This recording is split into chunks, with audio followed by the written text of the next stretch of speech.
Our next speaker is David Underdown from the UK National Archives. David's presenting a paper co-authored by himself, Alexandra, Leigh and Pauline Descheemaeker. David's been at the National Archives since 2005, an early starter, originally in the role of database administrator. From there, he moved to work on pronom, and I think the rest, as they say, is history, really. He holds a mathematics degree from Imperial College London, and he's been heavily involved in the development of the DiAGRAM tool, which I think will be familiar to many of you. DiAGRAM was developed by the National Archives to help assess and compare digital preservation risks. David's presentation will focus not on DiAGRAM itself, but on the recent work undertaken by TNA to develop the user interface for DiAGRAM so that it meets web content accessibility guidelines. And David's paper is on making risk modelling accessible with DiAGRAM. Yeah, so I'm a senior digital archivist, and as I said, yeah, we've got that mathematics background, which is why I got brought into this. So quick overview of what DiAGRAM actually is. Formally, it's an integrated decision support system, and it's built on top of an underlying Bayesian network. I'm going to talk mostly about the considerations we've encountered around ensuring the tool met web accessibility standards and is easily usable, rather than really about the risk modelling elements themselves. The references to other papers where we do go into that more are in the full paper. So they'll be available afterwards, and also on the project page, which I'll put a link up for at the end, or if you come and see us on the National Archives stall, you can get a postcard with the QR code, which will take you straight to that project page. So most commonly, users will approach this. This is kind of part of the tool online. We've got a series of questions that set the probabilities for the input nodes, which are along the top row here in green. Then we have the middle white nodes, which have got defined conditional probabilities. So depending on the input values we get, they all work together, multiply together, and give us, give us the output values at the end for for the renderability and intellectual control. Renderability is in purple at the bottom and intellectual control in orange. So, for example, the bit preservation, which is on the sort of far left there, just above renderability, depends on storage life and integrity. They, in turn, depend on operating environment, replication and refreshment. Thanks. Replication and refreshment, physical disaster, storage medium for the storage life, information management, system security and checksum for the integrity side, and all contributing to the renderability score. A key part of our thinking was that the kind of shared experience that was involved in building the model. We worked with a network of archives from around the UK and the statisticians from the University of Warwick, and so the shared experience involved in building the model and the reasoning needed to be as transparent as possible, so we're trying to make this as visible and understandable to users as possible. So then we have these conditional probability tables behind each node. This is all for bit preservation, so it does get a bit tricky to understand. So we're saying here, like the first row is the probability of having bit preservation given we have integrity, obsolescence and storage life. So here actually having obsolescence is a bad thing, which is why when we look at the probabilities, once we've got obsolescence, then the probability of having bit preservation is you won't have bit preservation basically if you've got obsolescence in there, and there are definitions throughout the model that we give in a glossary as well. So obsolescence is defined as essential equipment, hardware or software required to access the bit stream has become out of date or unusable. For example, the hardware is no longer being produced, or essential software to access the media is no longer supported. So yeah, if we don't have bit preservation, even though we've got integrity and the storage life is fine, you can't guarantee that you've preserved the bit stream. And yeah, for integrity, we define the assurance that the bit stream is identical to when it was added to the archive. So no means we do not know whether the material has been changed, or we know that it's been changed unexpectedly and is not restorable. Key there being the bit about not knowing. So if we look down to row 7, we don't have integrity or obsolescence, so not having obsolescence is a good thing, remember. So here the chance of having bit preservation has dropped to 0.72 essentially, rather than having disappeared altogether. It might still be there. We can't absolutely say. Yeah, and as I say, we've got this glossary. All the terms we used, we've taken the definitions in there so that you can see exactly how we're defining it. You know, we always have this issue. People will have come from slightly different backgrounds, thinking about things in different ways. So we've tried to make this as clear as possible. This is what we mean by this term in this model. Might not be quite how you were thinking about it, just from first principles. So for the initial development of the front end, we actually had 2 master students from Monash University in Australia who were on a placement with our partners at the University of Warwick. There was limited time available for the development, and the project itself was of only sort of 9 months duration anyway. So the development of the underlying network and the probability tables was also still undergoing. So they were sort of using a different Bayesian network to start with, as a trying to demo to people what this might mean, which was quite difficult to get over to archivists as well. The statisticians always tend to plump for R when they're developing anything, so that was focusing the choice for actually how the Bayesian network would go together. So it was quite natural for the development to start using Shiny and Shiny dashboards. So these are both things that are designed for producing data dashboards. You'll quite often see these online, and were really good for just getting things out quickly that we could share with the archivists and start getting people to understand what this would look like. So there is a default theme in Shiny. The purple version will start to look quite familiar in a moment. It, as I say, meant speedy development. You can use JavaScript, CSS, and custom HTML elements to gain some fairly fine-grained control. But technically, it's a single-page app. If you click on those things down the left-hand side, it doesn't give you a new URL. You can't link directly to elements within it. And there's no kind of keyboard navigation. This is where we're starting to rub up against some of the accessibility issues that I'll go into more. So this is what the sort of final prototype ended up. We didn't have a strong idea when we started what the online tool would look like. We're trying to get across some quite tricky concepts. Most archivists don't have a background in maths and statistics, and particularly not Bayesian stuff. So we're discussing among the project partners. We wanted quite strong graphical elements, and one of the original attractions for the Bayesian networks approach was that gives that graphical network. You can see how the risks go into that. One participant suggested early on we should have something with like a RAG, red, amber, green type thing to say what's good, what's bad, is this high risk. Something we could share with, could then be shared with stakeholders. So yeah, purple happened to be the Warwick corporate colours, so the purple default became very much part of the project. Starting to see some of those usability and accessibility issues. There was quite limited validation of the inputs to start with. So here there's just an error saying the user, the percentages you've entered for the makeup of your digital archive don't add up to 100%. There's no help in actually achieving that, so you had to do the mental arithmetic yourself. I think when I worked it out, then what I'd randomly clicked on, the total there was only about 68%, but you did have to try and think that through.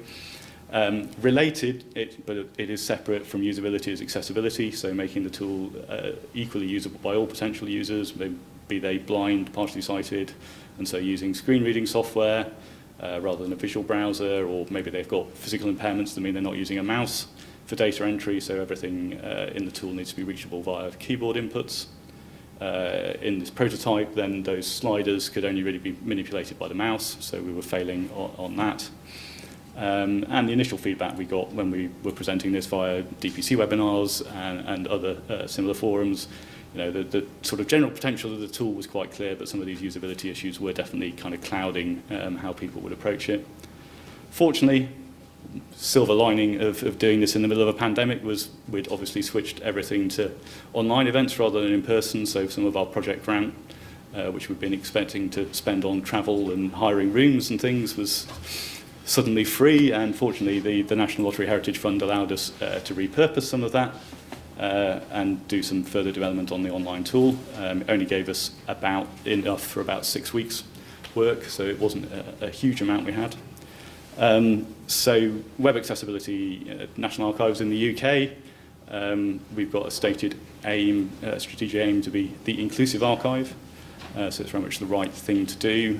We're also a government department, so we're bound by the UK's public sector bodies, websites and mobile applications. Number 2, Accessibility Regulations 2018, usually called PSBAR. The Government Digital Service, the service standard puts a lot of emphasis on accessibility and usability too. In essence, we're trying to meet the World Wide Web Consortium Web Content Accessibility Guidelines version 2.1 at the AA level. There's about to be a 2.2 version, but I'm not quite sure what the differences are.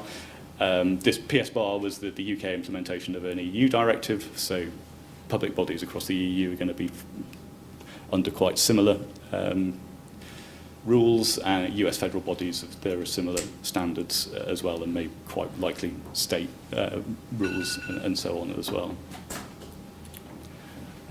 So the initial development in 2020, we had the feedback from the initial presentations. We were starting to use it ourselves for our own modelling, so we were hitting pain points and things as well. We appointed a firm called Jumping Rivers to carry out this work. So we made the priorities to improve the accessibility as much as possible, so we only had sort of 6 weeks at this point. Improve the general navigation and flow through, and reword some of the questions and content generally. We use the same general user research approach for both rounds of development, so I'll talk more about that later. The main changes back then, a common theme in the feedback was some of the areas don't naturally relate to percentages, so we're talking about technical skills. What does having 84% of the technical skills in archive mean? So we came up with this kind of weighting approach. We selected, in this case, 10 skill areas from the DigiCurve feedback, which was the main framework we could find back then that put out skills that digital archivists might need. They've got a none, basic, intermediate and advanced, so we weight these at 0%, 3%, 6%, 10%, and you've got 10 times 10% gives you the 100%. So hopefully that gives you, it may not be perfect, but it should give a bit more ability to compare scores between archives. On the accessibility side, we added some automated testing, so this will pick up real obvious things, but it does only catch a small percentage things. By the end, controls did generally have keyboard input available, but with this use of shiny dashboard, the full navigation still didn't quite work. General usability improvements helped, and it's not specifically accessibility related, but the kind of reducing cognitive load in how you approach the tool does help generally. We'd hoped when we were recruiting for user testing we would find some testers actually with accessibility needs, but we weren't successful in that in the community. So we still needed to really sort out the accessibility. We undertook a proper audit with an agency called Tetralogical. They do have staff who actually use assistive technology all the time, so they did a proper audit on this. Got the Lightning report back from them, which really went into detail where we needed to improve. Jumping Rivers came back this time more for 6 months to do the work, and then there'll be a formal retest, which happened back in April. So this initial accessibility test, we had quite a few failures that were actually rated critical and high. This is where generally data entry or selection of page elements still was only possible with a mouse, or markup was kind of semantically incorrect. Something functioning as a button was marked as a link, which means when it's being read out, the user gets the wrong information. And there were many failures at medium and low, far too many to list here. So this time, the development priorities, Jumping Rivers went right back to the code base in the light of the accessibility report and made recommendations for the best way forward. With this greater time and budget, we decided to completely re-architect, move away from shiny dashboard. So now we've got a much more vanilla HTML and JavaScript front end, proper API, generated with an R package called Plumber, and the separate back end reusing the original code, but also quite a lot refactored and cleaned up. First time we also hadn't looked at the advanced customization screen, so we also took the opportunity to make general improvements to those this time. So the user testing we designed a task for users to complete, this time using the advanced customization screens based on kind of my existing knowledge of the process and where bugs and things definitely already were. We gave them input values to make it more consistent between users. Did a Teams call, so we had the user researcher, Pauline the first time, and Alex the second round, and me as an observer all in the first round, and other members of the project team. Users are asked to kind of think out loud as they undertake the tasks, so we can understand what they're running into, what they're finding difficult. For this round, we initially had 3 users in December 2021. Confirmed quite a lot of the team's existing experience, which won't always be the case if you try user testing. You know, users will find different things to how you use it. They don't know the product. In the advanced customization, there was still an overall lack of an obvious flow through it, so it was hard to know how to make the changes, record them, and you couldn't kind of check what you changed very easily either. So afterwards, we've got on the left there, we've got the original version of the advanced customization. So you could only choose, so you've got the drop down, it says obsolescence there, that was the only way you could choose the node to edit. Then you'd have to go into the table below. It wasn't the way it's done, it wasn't obvious which bits you could click in to edit. And then once you'd made changes there, you've got add change and store model together. So people were like, well, do I click add change or do I click store model? What do I do? So now we've actually brought in the kind of SVG image of the network, so you can click on the image. That has potential accessibility problems, so the drop down is still there as well. You can use that to navigate as well. The entry boxes are now sort of more highlighted as to which ones are the entry. They look like edit boxes. And then you've got the proper log of the changes at the bottom. You've got the add change by itself just below the table, and the store model button is right down at the bottom, so it's much clearer that you edit a table, add change, pick another node if you want to, add that, and then click store model at the bottom. Hopefully also that the use of the network in a more prominent way helps understanding that conditionality. That is still one of the hardest things to get across, is how those things relate to each other, and the fact you've got lots of different things going into, so you've got to find which row of the table is relevant if you're editing this. We repeated the user testing after the changes to confirm it helped, which it had. We had a mixture of a couple of repeat users from the original testing and 1 or 2 new users who were coming to it fresh. And then we had the formal retest. Was it a success? Yes and no. Unfortunately, it only takes 1 failing criterion to make your site non-compliant. It's quite a hard test in that sense. But the tester who did both the original and the retest recorded, he was really impressed with the difference. The EU statement is quite a formulaic thing, laying out what is okay and what's not. So there is still stuff to work on, but as it says, it's generally very easy issues to fix. The main difficult area, we provide a kind of auto-generated PDF that you can download. The idea is that's like a slide pack almost that you can take to your stakeholders, but generating compliant, accessible PDF is really, really hard, particularly when you're doing it on the fly. So that's one area we still need to think about. But everything that's in the PDF is available elsewhere in an accessible form in the site. So we're reasonably comfortable with that for now, and we will, if someone really came to us, we would provide a kind of manual alternative. Lessons learned, it is really important to consider the accessibility right from the start. If a product's accessible, it will generally be more usable for everyone else as well. I would still say, I've gained a basic understanding of accessibility now. I wouldn't say I was an expert by any means. There's a lot of depth and nuance. We'd been considering accessibility more to start with. We might still have used Shiny Dashboard for that initial development. That speed was also very important, but we would have been more aware of those the trade-offs. We didn't have a user researcher on the project team from the start. That would have been really helpful too. And I think there is a lack of understanding of the importance of accessibility in parts of the wider open source development community as well. One of the real parts that was difficult. We were using, or Shiny Dashboard uses Plotly usually for generating some of those interactive charts and things. There's been an issue on the GitHub repository for Plotly since 2016, asking for accessibility improvements around keyboard access and things.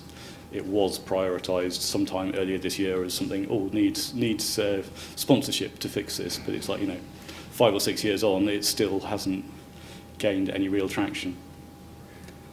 And when you're doing the assessment, then it is really important to have users who actually use the assistive technologies looking at these things as well, because if you just try and use VoiceOver like on Apple or a screen reader to try and approach something, you'll use it in a very different way to someone who actually uses that as their primary means of interacting. So, questions, you can find me in the conference app. I'm going to be on the National Archives stall downstairs tomorrow in breaks and at lunch, and there I'll be happy to talk about specifics of modelling and things as well, rather than just this. On Twitter, I'm David Underdown 9. Unfortunately, with the current period of National Mourning, I may not be able to respond to you on Twitter until next week, but that you can get hold of me. And a bit of an announcement, very soon we'll have the new, pretty well accessible version of DiAGRAM will be at the URL there, diagram.nationalarchives.gov.uk. And the project page is there, as I say. If you grab a card from us tomorrow, you'll get there straight away.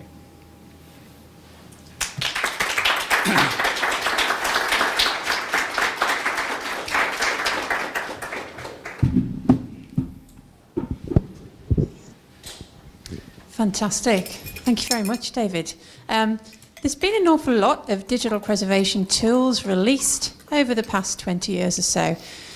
It's really rare for us to have a presentation that talks not about the tool, but about accessibility and usability of the tool. So this is a really, really welcome presentation. Thank you. And when you think as well about the low rates of usage that a lot of our preservation tools actually get, it really, really should strike at home that we need to be thinking about accessibility, as David says, much earlier in the development life cycle. If we want the work that we're doing to be used by the community that we do it for, accessibility needs to be baked in. So thank you very much for this. So I have a couple of questions, as I know does Elizabeth, but before we ask ours, does anybody in the room have any questions for David, or are there any online? I haven't seen any online. Everyone's flagging at this point in the day, aren't they? Understandably. So I was going to ask you about users since you released the new version of the tool, but of course I saw on your last slide that it's not quite out there yet. Not quite out there, no. Okay. It would be really interesting to get feedback on the range of users that you get when you go live with the new version of the system, so that we can see just how wide a user base you're now able to appeal to. Yeah, it's interesting because we don't actually, there's no need to log into the tool or anything. We don't have any analytics baked in either. So in some ways we don't know unless people feed back to us that they are using it. So yeah, please tell us if you're using it. We do need to know that as well. But one of the key things early on was people were liked the fact, the National Archives here can't kind of look over your shoulder and see what the risks are in your repository. So we deliberately don't really capture anything. If you want to download your model, you've got to download it yourself and keep a copy that way. So if any other preservation tool developers are out there and they're looking to retrofit their tool for accessibility purposes, what advice would you give them, David? Yeah, I mean, definitely getting an audit is a good thing. It is tough when you see the list of lots of red things come back. Well, obviously they don't just use red because that wouldn't be very accessible in itself. But yeah, you see critical failures and then a huge list of them, but it does give you really somewhere to start. As I say, we use Tetralogical. Certainly in the UK there are quite a few different agencies that can do that. Because we were going with this contracted out approach, then we use the Lightning approach where they do a fairly quick summary. Tetralogical did offer a more in-depth thing as well, so if you're trying to get in-house developers more skilled in accessibility, then they'll actually kind of as well as listing the failures, they will say how they would approach fixing them and things as well in quite a lot of detail. So you pay a bit more for that, but it would help upskill in-house developers. And Jumping Rivers made you, they did the Tetralogical have a kind of help desk service as well. So when Jumping Rivers were then working through this, they would kind of run things past that help desk to check that what they were proposing was okay in itself. Sounds like a really valuable process to go through. Yeah. Fabulous. Elizabeth, anything from you? You kind of took the question I was going to ask. But yeah, maybe a delicate probing question. Sorry. Accessibility. Well, I mean, the TNA has more resources than smaller institutions, right? So I guess my question would be, how can institutions like the National Archives take a leading role in accessibility issues? Yeah, I suppose that's partly why I wanted to bring this here. And as Maureen said, it's not a subject that has often been broached at these sort of things. So just by trying to set an example, lay out, yes, it isn't necessarily easy, particularly if you are retrofitting, but to try and really think about these things from the start. I guess in the UK, trying not to drop my archive sector development colleagues in it, but we do have that role where we've got people who are a bit there to support other archives in the UK. I'm not sure it is something that this particular aspect is something that they've looked at, but public sector does cover a huge variety of archives here, so it is something we're going to have to try and help people with, I think, one way or another. And whether that's by some of our developers, maybe being able to lend a hand occasionally or something, or just getting out there and making sure people are actually aware of the requirements and things as well is a start. Yeah. A great example to set. Thank you very much. And if you haven't already gone online and had a play about with DiAGRAM, I'd encourage you to do so. It's quite fascinating once you get into it. Okay, can we have another round of applause, please, for David?